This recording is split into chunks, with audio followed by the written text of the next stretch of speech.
Question number 2 is let A, B and C be the sets.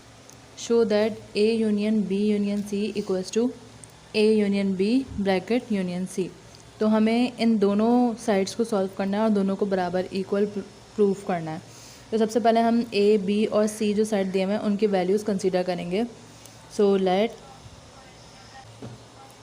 A equals to 0 1 2 3, B equals to 2 4 6 8 and C equals to 1 3 5 7। ये तीन value हमने अपने पास से consider करी है। इसके अलावा हम कोई अपने पास से और वैल्यूज़ भी ले सकते हैं। सबसे पहले हम लेफ़्ट हैंड साइड लेंगे। So taking left hand side. अब अगर मैं लेफ़्ट हैंड साइड को देखूँ तो लेफ्ट हैंड साइड में पहले यहाँ पर ए यूनियन है, देन उसके बाद बी यूनियन सी पर ब्रैकेट है। तो ब्रैकेट को हम सबसे पहले सॉल्व करते हैं, देन उसके साथ जो वैल्यू होती है उसको अटैच करते हैं। तो सबसे पहले हम ब्रैकेट सॉल्व करेंगे यानी कि बी यूनियन सी को। लेफ्ट हैंड साइड क्या है, A union B union C. तो इसके लिए हम सबसे पहले बी यूनियन सी को सॉल्व करेंगे। B union C, B union C के लिए पहले बी है तो बी की वैल्यू लिखेंगे। बी की वैल्यू क्या है 2 4 6 8, 2 4 6 8। देन क्योंकि यहाँ पे यूनियन है तो हम यहाँ क्या लगा देंगे यूनियन। उसके बाद क्या है सी, तो सी की वैल्यू क्या है 1 3 5 7। यूनियन में हम क्या करते हैं, जो दोनों ब्रैकेट्स में वैल्यूज़ मौजूद होती हैं उन दोनों को असेंडिंग ऑर्डर में अरेंज करके लिख देते हैं। तो सबसे पहले क्या आएगा 1, then 2 3 4 5 6 7 and 8। B union C find हो गया। बी यूनियन सी फाइंड करने के बाद हम क्या लिखेंगे, now A union B union C. तो सबसे पहले ए की वैल्यू क्या है 0 1 2 3, तो 0 1 2 3।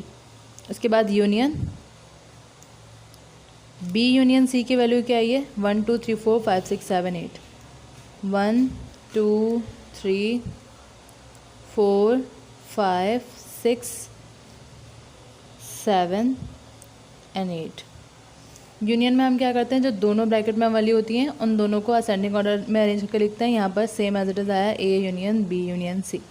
तो इन दोनों ब्रैकेट की वैल्यू को लिखेंगे, यानी कि सबसे पहले 0 आएगा, 1 2 3 4 5 6 7 8। ये लेफ्ट हैंड साइड सॉल्व हो गई। देन इसके बाद हम क्या लेंगे, right hand side. Right hand side क्या है, टेकिंग राइट हैंड साइड। और राइट हैंड साइड है क्या, A union B union C. So अब हम अगर हम इसको देखें तो ब्रैकेट ए यूनियन बी पर है। तो सबसे पहले हम किसको सॉल्व करेंगे, ए यूनियन बी को। सो सबसे पहले हम क्या सॉल्व करेंगे, A union B. A union B के लिए पहले ए की वैल्यू आएगी। ए की वैल्यू क्या है 0 1 2 3, 0 1 2 3। उसके बाद क्या है यूनियन, तो यूनियन एज इट इज़ आ गया।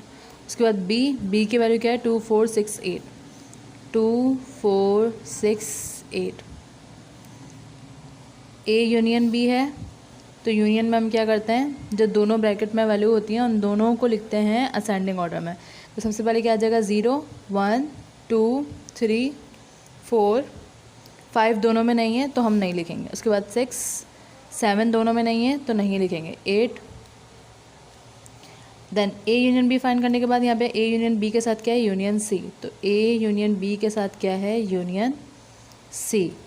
तो A union B union C के लिए हम सबसे पहले ए यूनियन बी की वैल्यू पुट करेंगे, which is 0 0 1 2 3 4 6 8।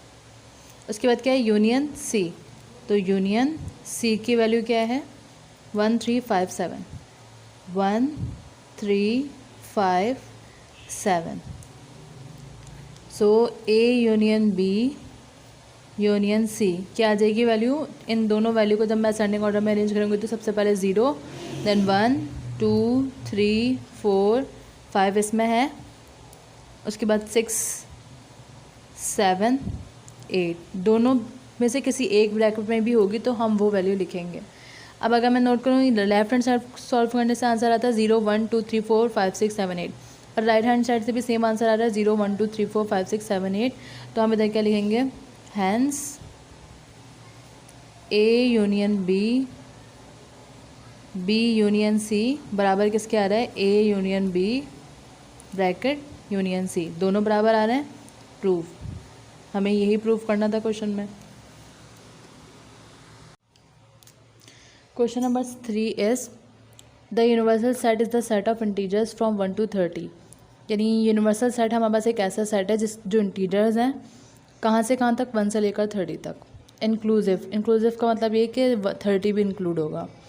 The set P Q and R define as, अब इस यूनिवर्सल सेट के अलावा हमारे पास 3 सेट्स और हैं which is P Q and R। अब P Q एंड R हमें यहाँ पर दिया हुआ है P such that P is a multiple of 2, ये हमें बिल्डर फॉर्म में दिया हुआ है। ये तीनों सेट हमें बिल्डर फॉर्म में दिए हुए हैं। इन तीनों को हमें सबसे पहले टैबुलर फॉर्म में कन्वर्ट करना होगा। देन उसके बाद क्या बोल रहे हैं, illustrate the relation of P Q and R। हमें जो रिलेशन हमें इनका दिया हुआ है उसको इलस्ट्रेट करना है, यानी बिल्डर फॉर्म में जो दिया हुआ है उसको हम टैबुलर फॉर्म में कन्वर्ट करेंगे।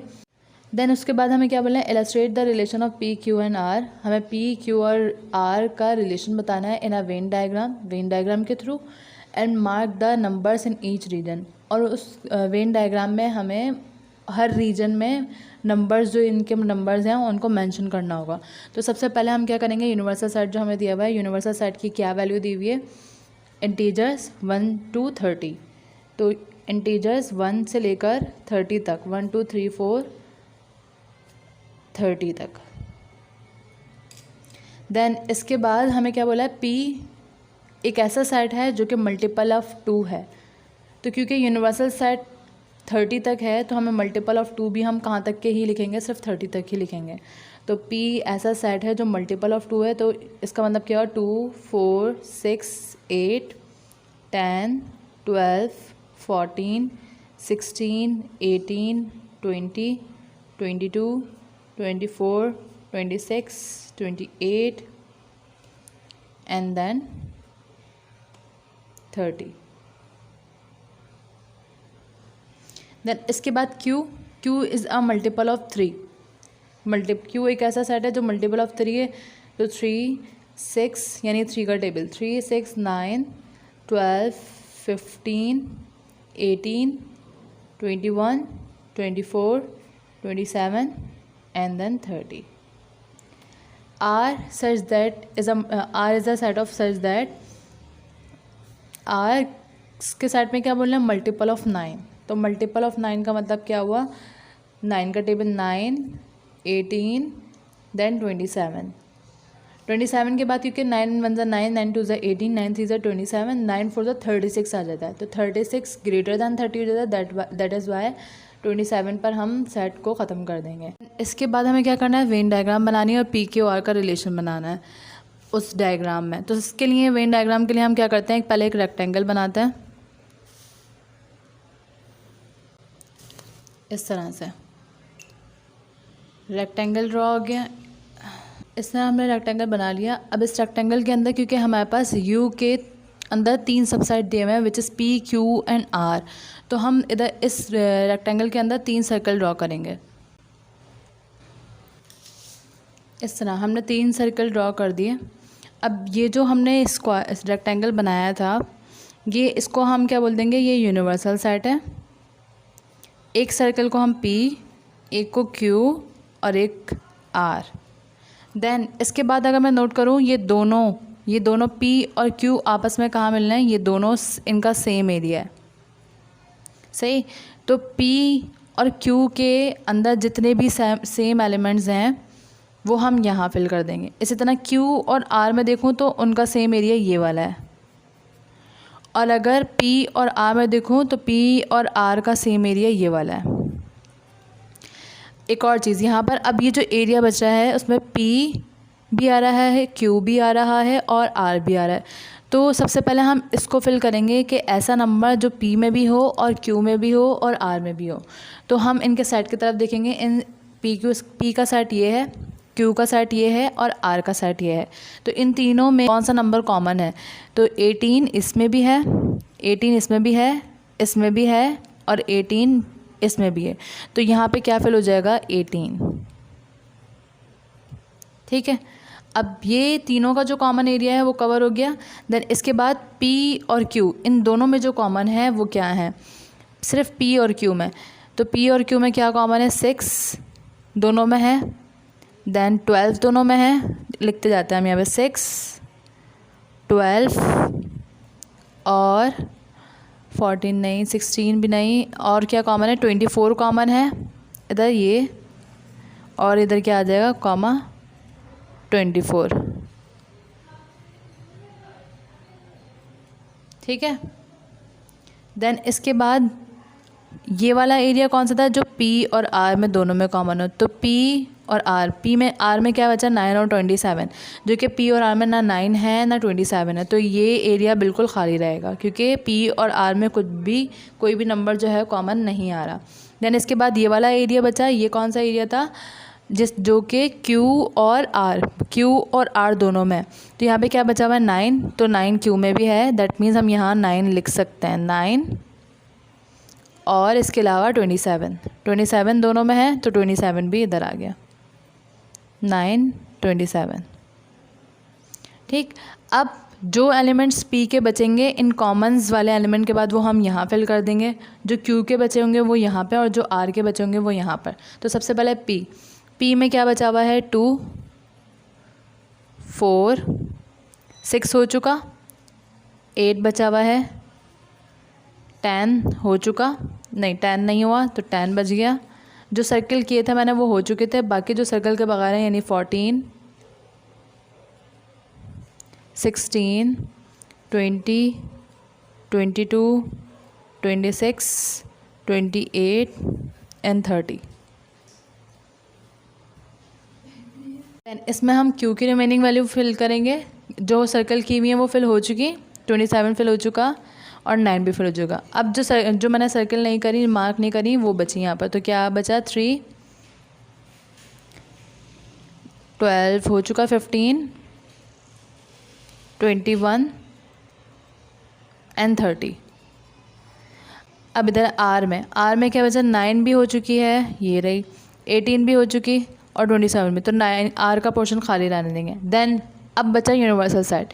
यूनिवर्सल सेट में हम यूनिवर्सल सेट के जितने भी रिमेनिंग नंबर्स होंगे वो हम इस एरिया में फिल करेंगे, क्योंकि P, Q और R में तो सब कुछ सब हम फिल कर चुके हैं। अब U की जो रिमेनिंग वैल्यू होंगी वो हम इधर फिल कर देंगे। अब U में से 1 बचा हुआ है, क्योंकि U का सेट जो था वो 1 से लेकर 30 तक था। तो 1 ये रहा, 1 बचा हुआ था, हमने इधर लिख दिया। 2 हो चुका, 3 हो चुका, 4 हो चुका, 5 बच जाएगा। तो कॉमन लगा के इधर ही फिल कर देते हैं 5। देन 6 हो चुका, 7 कहीं भी नज़र नहीं आ रहा है इधर, तो हम इधर 7 लिख देंगे, 7, 8 ये रहा, 9, 10, 11 नहीं नज़र आ रहा तो 11, 12, देन 13, 14 हो गया, 15 हो गया, 16, 17 नहीं हुआ, 18 हो गया, 19 नहीं हुआ, 20, 21, 22, 23 नहीं है इधर तो 23, 24, 25 कहीं पे भी नहीं है तो 25, 26, 27, 28, 29 कहीं पे भी नहीं है तो 29 यहाँ पर आ जाएगा। सो यहाँ पर हमें वो वैल्यू पुट करनी है जो इन तीनों सेट में यूज़ नहीं हुई। 30 भी क्योंकि यहाँ दोनों में मौजूद है, तो यानी P में भी है और Q में भी है, तो हम इसको यहाँ से रिमूव करके जो इन दोनों का सेम एरिया यानी कि हम यहाँ पर फिल कर देंगे। किस तरह? इस तरह से